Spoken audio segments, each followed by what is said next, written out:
सभी किसानों को डॉक्टर बबली की तरफ से नमस्कार। आज हम बात करने वाले हैं झंडा रोग, जो कि धान की क्रॉप में इस टाइम पे फैला हुआ है, जिसको बकानी रोग के नाम से भी जाना जाता है और इंग्लिश में इसको फुट रोट बोला जाता है। ये बीमारी आज के टाइम पे इस टाइम पे बहुत ही ज्यादा फैली हुई है, तो किसान अपनी पूरी की पूरी फसल को इस टाइम पे उखेड़ने में लगे हुए हैं। तो ये जो बीमारी है, ये कहाँ से शुरुआत इस बीमारी की होती है? ये एक ऐसी बीमारी है जो फंगस की वजह से होती है और उस फंगस का नाम है फ्यूजेरियम। और ये फ्यूजेरियम फंगस क्या है, जो भी आप बीज बिजाई के लिए यूज करते हो, उस बीज के साथ ही ये फंगस रहती है। तो जैसे ही आप इस फंगस के साथ बीज की बिजाई करते हो, तो इस फंगस की ऐसे ही ग्रोथ होती है जैसे कि आपके पौधे की ग्रोथ होती है। तो इसमें सबसे पहले अगर कंट्रोल करना है, तो सबसे पहले जो मेन पॉइंट आएगा वो आएगा सीड ट्रीटमेंट का। सीड ट्रीटमेंट से आप बहुत सारी बीमारियों से छुटकारा पा सकते हैं, चाहे वो खेत की मिट्टी में प्रॉब्लम हो या फिर जो बीज आपने यूज किया है उसमें कोई प्रॉब्लम हो, तो वो कोई प्रॉब्लम नहीं रहेगी। तो बिजाई से पहले जो भी आप बीज यूज करते हैं, उस बीज का ट्रीटमेंट बहुत ही जरूरी है।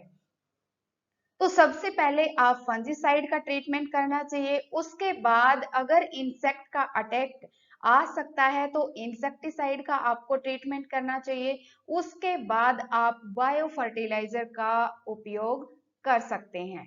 जो बायो फर्टिलाइजर का आप प्रयोग करते हैं, वो क्या होता है, नाइट्रोजन फिक्सेशन में या फिर जो न्यूट्रिएंट सप्लाई करते हैं प्लांट को, उसमें हेल्प करते हैं।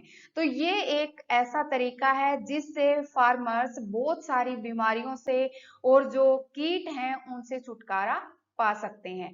तो इसके लिए सबसे पहले आप क्या करें, फंजीसाइड का ट्रीटमेंट करें, फिर आप करेंगे जो इंसेक्टिसाइड है उसका ट्रीटमेंट, फिर आप करेंगे बायो फर्टिलाइजर का ट्रीटमेंट। ऐसे आपकी स्टार्टिंग से ही क्रॉप क्या होगी, हेल्दी होगी और कोई भी बीमारी उसके ऊपर अटैक आपकी क्रॉप पे नहीं कर पाएगी। तो ये जो झंडा रोग है और बकानी रोग है, ये मेनली सीड ट्रीटमेंट ना करने से शुरुआत इसकी होती है। और इसका जो दूसरा और कारण क्या है कि जब जो पौध होती हैं नर्सरी में, जब पौध तैयार हो जाती हैं, तो कई फार्मर क्या करते हैं कि बगैर पानी दिए नर्सरी में उन पौधों को उखाड़ लेते हैं। तो जब वो पौध ट्रांसप्लांट की जाती हैं, तो उस टाइम पे उसमें वो जो फंगस होती है उसका अटैक होता है। लेकिन अगर इससे पहले अगर पौध का भी वो ट्रीटमेंट कर सकते हैं, क्योंकि जो भी फंजीसाइड का जो घोल बनाया जाता है उसमें अगर पौध की जो जड़ें होती हैं उनको डिप करके रखे उस घोल के अंदर, तो भी इस बीमारी से छुटकारा पाया जा सकता है। तो मेन जो बात है सिम्टम्स की, अगर हम बात करें तो इसमें क्या होगा, जो पौधा है, पौधे की जो ग्रोथ है, जो हाइट है, जो बढ़ाव है, वो रुक जाता है और पौधा पीला होके सूख जाता है, जिससे पूरी की पूरी जो किसान की फसल है वो खराब हो जाती है और जिससे किसान को बहुत ज्यादा जो लॉस है वो भुगतना पड़ता है। तो आज हम बात करेंगे कि अगर अभी किसान के खेत में ये झंडा रोग है, तो वो कौन कौन से जो फंजीसाइड हैं वो डाल सकते हैं। लेकिन जो आने वाले टाइम पे अगर आपको पैडी लगानी है या कुछ ऐसी वैरायटी है जो झंडा रोग से ससेप्टिबल हैं, तो उनके लिए आपको कौन सा जो फंजीसाइड है वो यूज करना है। तो जब आप क्या करेंगे, जब नर्सरी से पौध उखाड़ते हैं, तो उस टाइम पे आप ट्राइकोडर्मा हर्जिनम के नाम से एक फंजीसाइड आता है, और उस फंजीसाइड को आपने लेना है 15 ग्राम।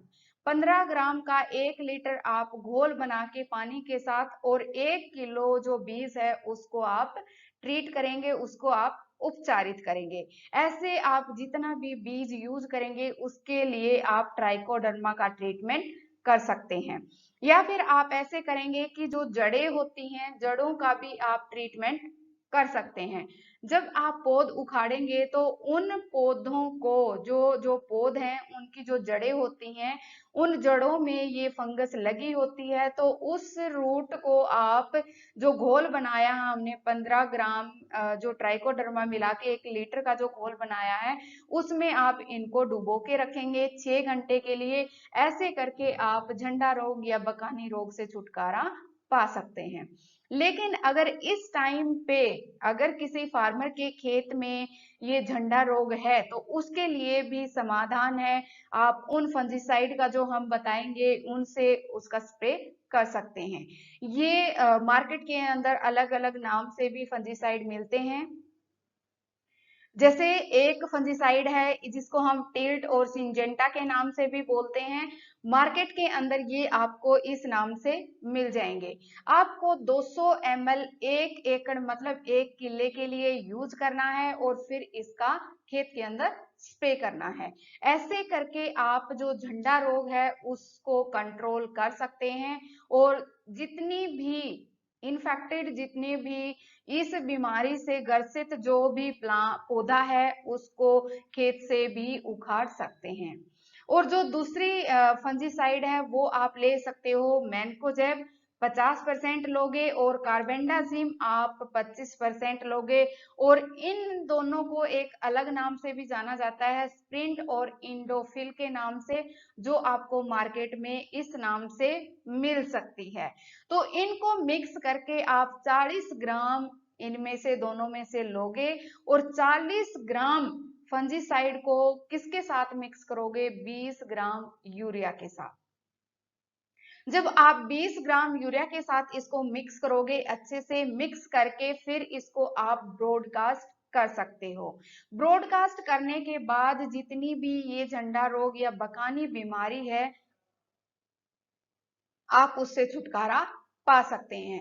तो ऐसे किसान जब भी किसी भी क्रॉप का प्लान करते हैं तो सबसे पहले उनको इस बात पे ध्यान रखना होगा कि वो उस फसल की बिजाई से पहले उसके सीड का ट्रीटमेंट कर लें, ताकि उसको आने वाले टाइम पे इन प्रॉब्लम्स को फेस ना करना पड़े। क्योंकि किसान अगर इन प्रॉब्लम्स को फेस करता है तो जो उसकी कॉस्ट ऑफ कल्टीवेशन है, जो उसका खर्चा है क्रॉप को लगाने का, वो बहुत ज्यादा बढ़ जाता है। तो फार्मर्स को फिर बेनिफिट कम होता है, कम उसको पैदावार मिलती है और पैसे उसको बहुत कम मिलते हैं, जिससे उसकी इनकम कम हो जाती है। तो किसान को बहुत ही ज्यादा सावधानी से चलना होता है और किसान सावधानी के साथ भी चलते हैं। लेकिन कई केसेस में ये होता है कि फार्मर्स को पता नहीं चल पाता, लेकिन ये फिर भी उनको इन जो प्रॉब्लम्स हैं, जो ये बीमारियां हैं, जो कीट हैं, इन फसलों में आप सभी को इनका सामना करना पड़ता है। तो सभी किसान भाइयों से मेरा यही निवेदन है, अगर किसी किसान भाई को किसी भी बात में फसल से रिलेटेड अगर कोई प्रॉब्लम है तो वो हमारे इस चैनल के थ्रू हमसे पूछ सकते हैं और हम उसकी प्रॉब्लम का समाधान जरूर निकालेंगे। तो आज की वीडियो में इतना ही, मिलते हैं नेक्स्ट वीडियो के साथ। धन्यवाद।